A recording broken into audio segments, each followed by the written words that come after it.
Okay, it is TNT Locked and Loaded. I'm Rick Munn, and I'm very happy to be joined in June this morning by Alec.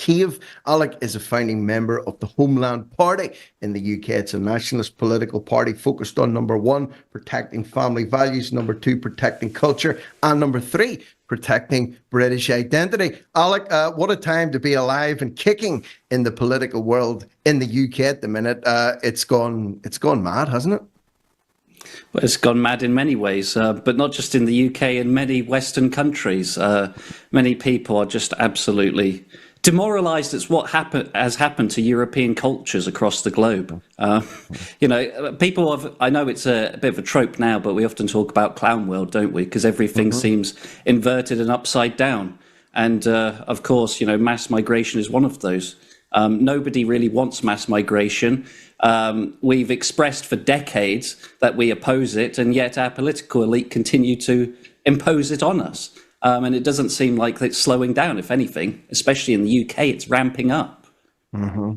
It is, because the UK, I mean, like the forerunners to that, when you look at a country like Sweden, over the last decade or so, it's been destroyed effectively by an open borders policy. You look at what's going on in America at the minute with open borders with Mexico. You look at the so-called sanctuary cities like Chicago and New York and Los Angeles being completely destroyed and overrun by mass illegal immigration there too. We're starting to see that really bedding in the UK and Ireland at the minute. And speaking as an Irishman here, I'm seeing it here. One thing Ireland would always have been classed as a nationalist country until, the last 10 years, it's become globalist. But there seems to be a rise again of nationalism as people are starting to say, you know what, we don't want this. Enough is enough. And despite what we're being gaslit by our governments, we need to take action against this. Is that fair to say that that's what's happening in the UK at the minute too?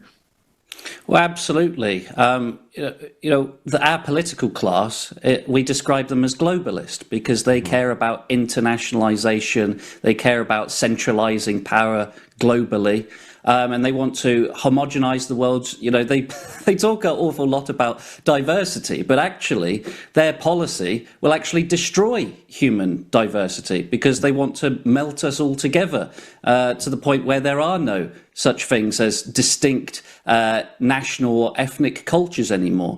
And people are opposed to this. People, are naturally conservative and want to protect, these distinctions. As well, as you said, you're Irish. The Irish have gone through a lot of struggle to maintain their identity and, take sovereignty. And many people, and it's certainly why many Irish people are kicking off, because our political class have decided to throw all of that struggle away. And people are saying no.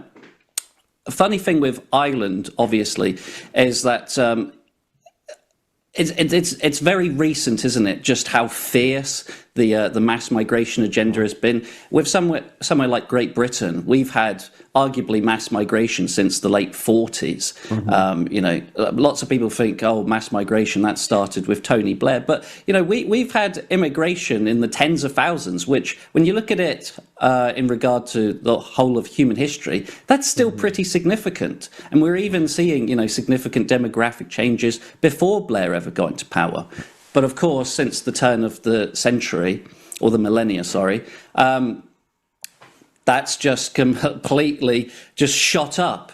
But particularly in Ireland in the past few years, and they haven't boiled the frog in Ireland like they have with British people in the United Kingdom. So I think that's why there's a lot more fierce pushback over there. British people are a little bit more demoralised, I would say. Yeah.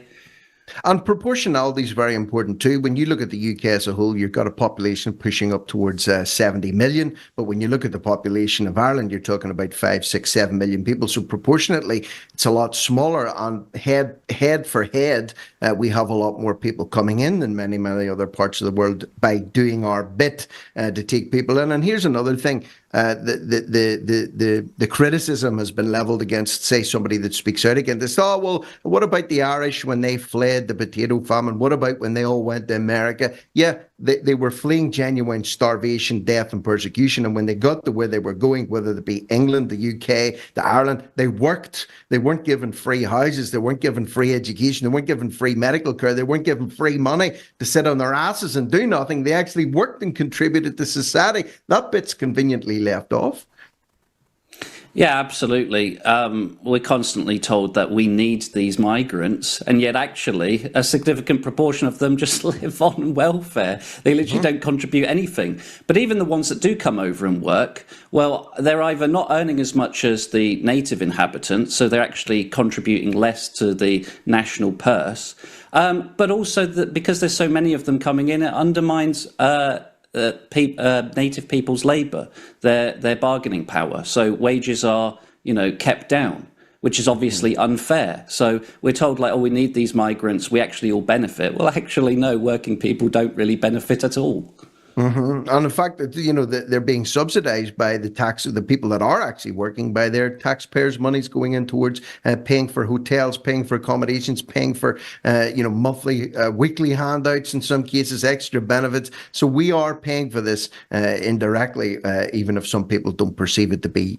So we've got to take a little brief news break right now, Alec. When we come back at the other side, I want to focus in on your party and what sets you apart, because I'm reading through your website, which is homelandparty.org, by the way. For anybody that's interested, please feel free to check that out, and it looks good. Sounds good, but it's coming up the election year, so I'm going to play devil's advocate and say, well, why, what sets you apart? Reform saying something similar. Rishi Sunak's talking about stopping the boats.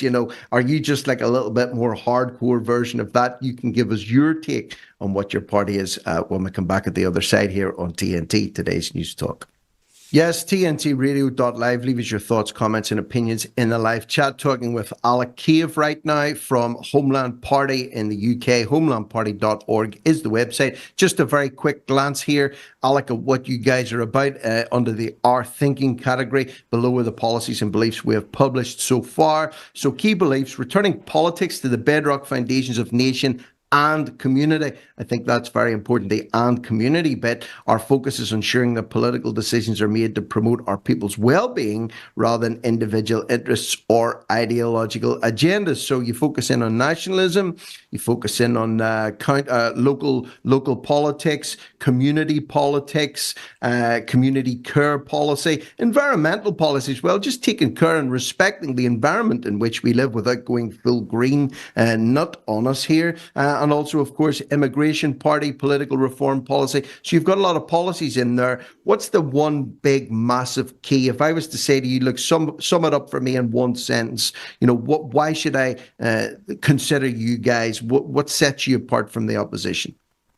Well, what sets us apart as a party from other parties, say, on the right or in the nationalist scene, is that we take community politics seriously. And the reason why we focus on that so much is because we genuinely believe that is the only proper route to power. As we know, in Great Britain, it's particularly difficult for new and smaller parties to get a foot in the door because we have the first past the post voting system. Even now, when you've got like the third most popular party, Reform UK, they're still going to have a very tough time getting seats in Westminster because of this. The other thing we face as well is because we are nationalists, we are often smeared. We have all of these Hollywood tropes and stereotypes created about us. The Daily Mail constantly loves to bang on about, the far right, what's that all about? Oh, that's street thuggery and all of this kind of stuff, which is all nonsense. Most ordinary people by default have nationalist sentiments. Most people want to live in a country. They want to look after their own. Everybody has, an ethnic group that they belong to. And it's not wrong and it's not immoral to want to put your own people first and want to maintain sovereignty over your homeland. So we promote community politics because when you're engaging in your community, you cut right through all of that nonsense that the media want to smear you with, okay? Because people actually get to know you as a human being and they realize, this guy, Jim, he says he's a nationalist. I usually kind of am a little bit hesitant around nationalists because of what the media says, but actually he's just a really nice guy. He's looking out for his community. He cares about either doing his parish council work or district council work, and he just seems like a good guy, and he cares about the local area, and he's a friendly person. So you cut right through all of that. The other thing as well, of course, is you've got to start off somewhere. You can't just go straight to Westminster, right? You actually have to build up a local support base. You have to get your name and face out there. You have to get well known. You have to get allies in your community who will support you, and help you to get elected to higher office. So that's why we focus on community politics. When it comes to go on. Sorry, go ahead. Well, I'll just add, when it comes to the ideology of the party, obviously we're a nationalist party, and that includes things such as you mentioned environmentalism. I think for too long, the left and the globalists have had like a kind of monopoly on environmentalism, and now everybody just associates environmentalism with wanting to stop people driving cars, or wanting to shoot ourselves in the foot when it comes to industry and our wealth, and all of these like petty tyrannical things like getting rid of plastic straws and all of that stuff. But no, actually, you've got to take it back to, what is bread and butter environmentalism? It's making sure that our rivers aren't polluted, making sure that we don't concrete over our entire green and pleasant land, which is what we have to do, because we've got mass immigration. We don't want to do that. So we want to reclaim environmentalism. That's one thing. Here's the thing too, you mentioned about it's very difficult for a young fledgling party, especially one without the traction of the major parties or the Uniparty, the Tory Labour Party, to get a foot in the door. But I think feet are being placed in the door at the minute. And we were talking yesterday about, Farage has thrown his hat back in the ring again. He's elbowed Tice out of the way. He's taken over the helm of reform. Many people want that to succeed, to destroy the Tory party, which is a dream that many, many people have, which could well about bring that. But the thing is, having spoken to some reform candidates as well, and my opinion was, and they backed it up, but two of them backed it up, they said we're effectively a party of independents that are actually operating under this reform umbrella. We don't really have any strict party lines that we all follow. And I think that'll only get you so far, because you need to have a set of values that you all believe in. You can't have half the party saying, well, we disagree with your half, and we disagree, 70% of us disagree with this, and we don't agree with the leader. That party's never really going to get very far. But in closing, just as we're coming up to this election in July, it's only a few weeks away now, 4 weeks away or whatever, can we expect to see Farage finally getting it right on the 8th attempt to get elected into Parliament? He's failed 7 times so far. Is Clacton-on-Sea going to be the charm that does it for him this year, banana milkshakes aside? Well, Farage is far from perfect. I don't think he's the man to save the country. But obviously, he is distinct from these spiteful globalist politicians that we have that just do everything to lie to us and deliberately sabotage our country. So personally, I do still want to see him succeed. I would love to see him in the Palace of Westminster, giving the establishment politicians a good kicking. But you're right to highlight there are problems with the Reform Party. It's not really run as a proper party, doesn't have a proper membership scheme, and because it doesn't have a coherent ideology or party line, that's why you had the scandal a few weeks ago of them just dropping candidates like flies, because at the whims of hope not hate of all organisations. So I think, and you've got to remember, the final thing I'll say is Farage, it has been signalled many times that he would love to take over the Tory party, maybe become its leader. So he uses political parties as a vehicle for himself, rather than actually trying to properly change the political landscape party-wise.